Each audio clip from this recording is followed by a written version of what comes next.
Yellow everyone, and welcome back to this week's video.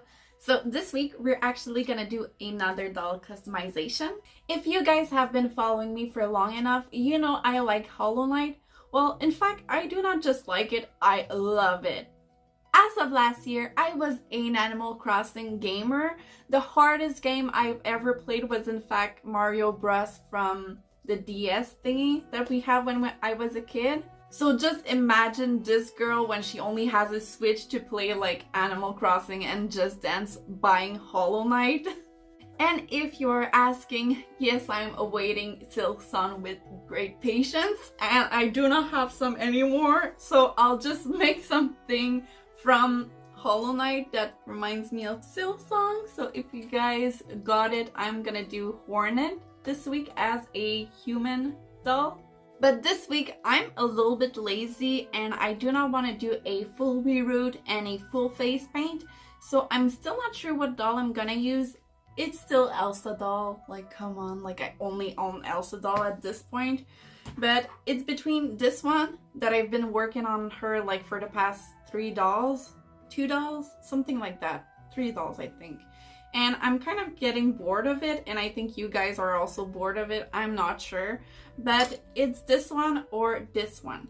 The big factor is this one. I would use her like in a heartbeat, but her hair is like not in the greatest condition, which is why I'm like leaning on this one because she has good hair. I've already like parted what I wanted to use, and since I'm gonna repaint the skin, whatever I do, it like doesn't really matter which one I choose, at least for me. Maybe for you guys it changed something, but for me really doesn't change anything. So I could use this one and I would be perfectly okay with it, but I'm not sure you guys will be able to like bear me if I still use this doll.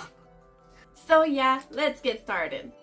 So as you can see, I decided on this one. After the intro, I washed them both and was able to salvage this one. So first thing I'm gonna tackle is the one piece I want to do for her. I went and looked for some inspiration pictures of human Hornet, and they would integrate her skin color as her bodysuit, and I love that. And since I'm not 100% sure of where I'm going, I thought it would help me by starting there. As for my idea, it's kind of simple. I'm imagining her maybe a year or something after the infection restarted. Like, she is still a princess, and I want this polished vibe maybe her mom wanted for her before we knew that the infection would restart.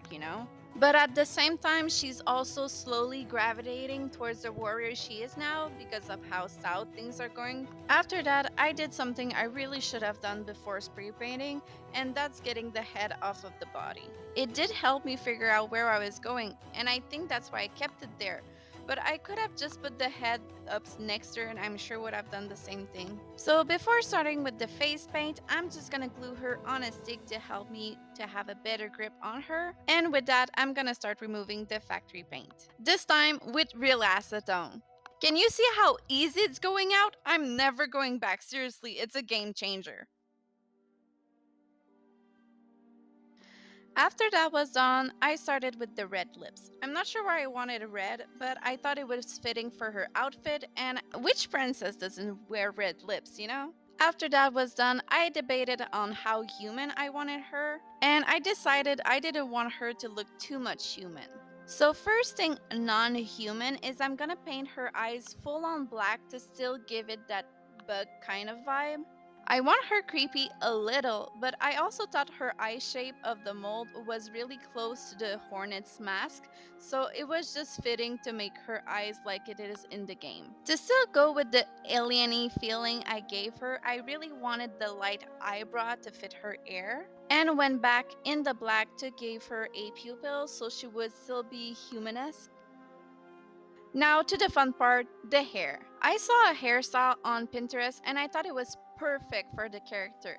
And it was also something a lot of people thought for her. I thought with the princess turning warrior vibe, I was for sure wanting short hair. That she would of course have cut it herself with her needle. So I went to town with it. It was also one of the reason I put her head on a spike. As of now, every doll I've made had long hair because I've tried several times as a kid to cut doll's hair and it was a catastrophe. You know, her hair is not supposed to look perfect, but I still wanted some control in it, so I really didn't want her head to move, you know? I also kept the length of her hair in the two little braids I did because I thought it was symbolizing like her long past hair of the old times, but also the two spikes of her mask. Next thing was the cloak. I debated at first if I was making a dress or not, but I wanted her bodysuit to represent like the aerodynamics of her fluid movement in combat, and her cloak like the allegiance to the spider tribe. A little bit like in Attack on Titan, like they don't always wear the cloak, but it's part of the uniform, or else they have the tight clothes to not get in the way of the gears. The way I make the cloak though, I wanted a big turtleneck like the game portrays her. But for that, I had to finish her and then put the head back. Just how I wanted everything to fall, I didn't want to make an opening, and this was not a stretch fabric, so if I forgot, there was no way to pass it over the head. Now that this is done, the last thing I wanted to put was some crazy big lashes. Like I said, I wanted to give her like a creepy vibe, and when I went online to look at spiders, I think one of the things that makes them creepy, for me at least, is the fur they have on them. So to represent that, I gave her some big lashes. And I really do not regret it, I absolutely love it. The first accessory I want to make is the spider symbol from the game.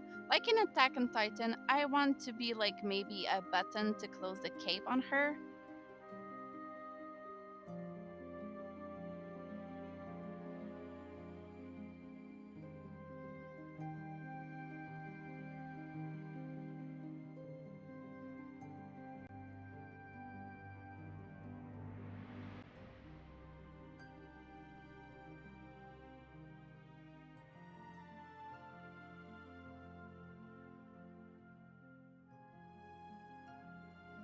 I did make two of them and added some tails for the second one. This one would be for the needle that is not yet made though. As you can see for the bottom one, it may not be really functional, but I did make it like a real button would be placed, so it's still doing as intended. Next one is a silk spool for her silk. This is a real tongue twister, and I'm not sure if a spool is the right name for what I'm doing, but I'm sure that just looking at what I'm doing, you get what I'm trying to say. Anyway, I didn't know how to incorporate her silk because it's not specifying the game where it's coming from, and I didn't know how she would use the spool, but just imagine she like would throw her needle and it would have like a mechanism that when it arrives at the end it would just retract on itself or something like a spear boomerang. I also thought it would be something everyone in the spider army would have as a weapon of choice. But since she is a princess, they did bedazzle it a little, so I added some fancy beads for her string to make it look more rich.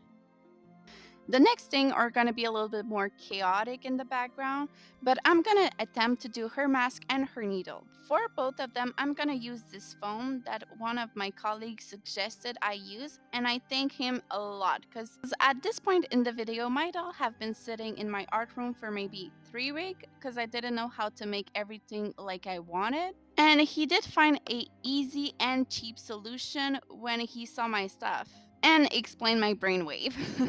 I'm not gonna explain every step because I think everything is pretty simple to follow and it's not like I use a pattern. I really just went with it looks like a good shape and it's big enough, so please don't come at me. One thing I can explain for sure is how much Gorilla Glue I use and why I didn't use my first idea on how I make the needle. Because it just wasn't sticking like I wanted. So yeah, I just stuck like 3 foam and work on the edge to smooth it into the shape I wanted. And when I was happy with the needle, I painted it white to see if everything was okay and then sanded one more time. While that was drying, I finished the mask and also tried to seal the seams more smooth. By the time this was done, I finished the needle with the hook and in foam again. Did a once over and white and then did a dry brush of a metallic white to finish it and then put it aside.